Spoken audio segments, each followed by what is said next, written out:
తిరుపతిలో జరిగిన భక్తుల తొక్కిసలాట, అదేవిధంగా భక్తుల మరణానికి పూర్తి బాధ్యత టీటీడీ ఈవో శ్యామలారావుదే.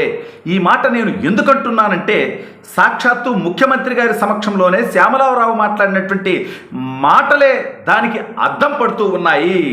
ముఖ్యమంత్రి గారి సమక్షంలో చైర్మన్ గారు ఇక్కడ ఏం జరుగుతుందో నాకు తెలియట్లేదు, ఏమీ చెప్పట్లేదు అని బిఆర్ నాయుడు గారు అంటే, శ్యామలారావు అంటాడు ఏకవచనంతో. తనకంటే దాదాపు 15 సంవత్సరాలు పెద్దవాడైన, అదేవిధంగా హోదాపరంగా కూడా పెద్దవాడైనటువంటి వ్యక్తిని పట్టుకొని నీకేం చెప్పలేదు, అన్నీ చెప్తున్నాం అని అన్నాడు. దానికి బిఆర్ నాయుడు గారు తిరిగి, రేపు వైకుంఠ ఏకాదశి, ఈ రోజు నుంచే హడావుడి ఉంది, మీరు ఏం చర్యలు తీసుకుంటున్నారు, ఏం చేస్తున్నారు, నాకేమీ చెప్పట్లేదు, నేను చైర్మన్గా ఎందుకు ఉన్నట్లు అని ఆయన అంటే, మళ్ళీ ఈ శ్యామలారావు ముఖ్యమంత్రి గారి సమక్షంలోనే నువ్వన్నీ మాకు చేస్తున్నావా, ప్రకటిస్తున్నావా, శ్రీవాణి ట్రస్ట్ విషయంలో నువ్వు తీసుకున్న నిర్ణయం ఏంటి, మాకు చెప్పావా, మాతో చర్చించావా, దానివల్ల మేము ఇబ్బందులు పడుతున్నామని. ఏమయ్యా నీ పరిధేంటో నీకు తెలీదా? నీ పని ఏంటి? టీటీడీ బోర్డు తీసుకున్నటువంటి నిర్ణయాలని అమలు పరచడం మాత్రమే. నిర్ణయాలు తీసుకునేటువంటిది నువ్వు కాదు. చైర్మన్గా ఆయనకు ఉన్నటువంటి హక్కు అది.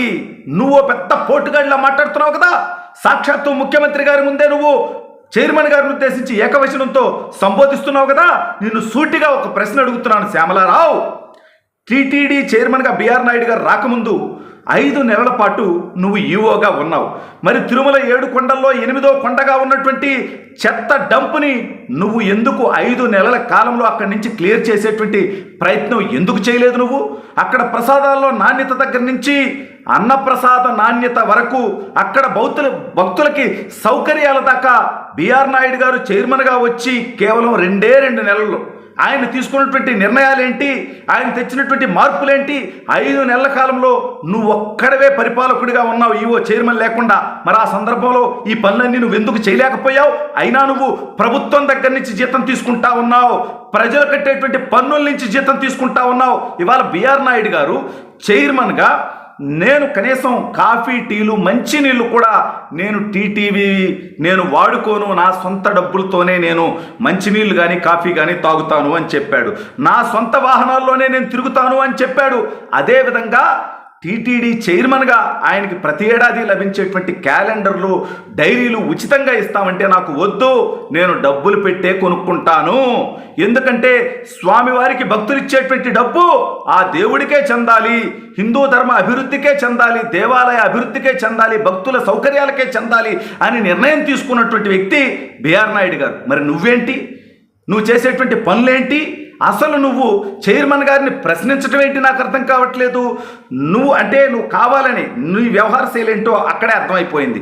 నువ్వు కావాలనే చైర్మన్ గారికి అన్నీ చెప్పట్లేదనేది, నువ్వు నిజంగా శ్రీవాణి ట్రస్ట్ విషయంలో జరిగినటువంటి నిర్ణయం నీకు నచ్చకపోతే టీటీడీ బోర్డు సభ్యుల దృష్టికి, చైర్మన్ గారి దృష్టికి, అవసరమైతే ముఖ్యమంత్రి గారి దృష్టికి తీసుకెళ్లాల్సింది. కానీ అది మనసులోనే పెట్టుకొని దాన్ని నువ్వు ఈరోజు మాట్లాడేవంటే అసలు అక్కడ జరిగిందేంటి, ప్రజల ప్రాణాలు పోవడం ఏంటి, తొక్కిసలాట జరగటం ఏంటి, దాని గురించి మాట్లాడాలని ముఖ్యమంత్రి గారు వస్తే దాని గురించి వదిలేసి నువ్వు శ్రీవాణి ట్రస్ట్ అని ఎప్పుడో జరిగినటువంటి అంశం గురించి తీసుకొచ్చి మాట్లాడుతున్నావే.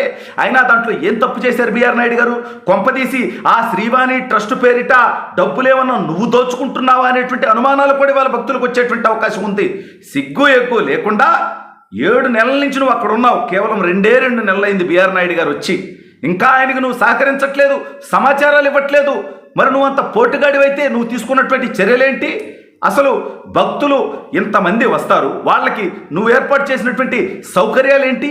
ఇవన్నీ నాకు తెలియట్లేదు, నేను పూర్తి స్థాయి చర్యలు తీసుకోవాలంటే అని చైర్మన్ గారు ముఖ్యమంత్రి గారి దృష్టికి తీసుకొచ్చారే తప్ప ఒక ఈవో నాకు చెప్పట్లేదని లేదు. నీతో పాటు అనేక విభాగాల అధికారులు ఉన్నారు, అన్ని విభాగాల నుంచి కూడా పూర్తి స్థాయిలో సమాచారం ఉండట్లేదు అన్నట్టుగా ఆయన చెప్తే నువ్వొక్కడవే ఎందుకు రెచ్చిపోతున్నావు, నువ్వొక్కడవే ఎందుకు ఇగోక తీసుకుంటున్నావు? అంటే తప్పు చేసింది నువ్వు కాబట్టి, నీ తప్పు ముఖ్యమంత్రి గారికి తెలిసిపోతుంది కాబట్టి నువ్వు ఈ రకమైనటువంటి డ్రామాలు మొదలు పెట్టావని అనుకోవక్కర్లేదా?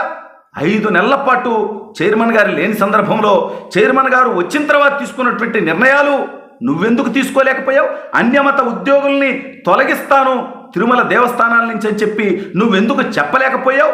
భక్తులకు అవసరమైనటువంటి సౌకర్యాలు పెంపుదల చేయటంలో నువ్వు ఏ రకమైనటువంటి చర్యలు తీసుకున్నావు?